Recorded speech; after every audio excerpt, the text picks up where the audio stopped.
ছায়া মন্ত্রিসভা এই শব্দটা হঠাৎ কেন এত আলোচনায়?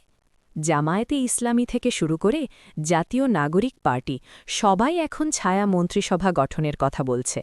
কিন্তু আসলে এটা কি, আর বাংলাদেশে এটা কতটা বাস্তবসম্মত?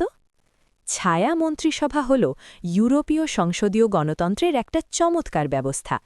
এখানে বিরোধী দল সরকারের প্রতিটা মন্ত্রণালয়ের বিপরীতে একজন করে ছায়া মন্ত্রী নিয়োগ দেয়। তাদের কাজ সরকারের ভুল ত্রুটি ধরা, জনগণের পক্ষে প্রশ্ন তোলা এবং বিকল্প নীতি প্রস্তাব করা। মজার ব্যাপার হল, তাদের কোনো সরকারি ক্ষমতা নেই, কিন্তু তারা সরকারকে সব সময় সতর্ক রাখে।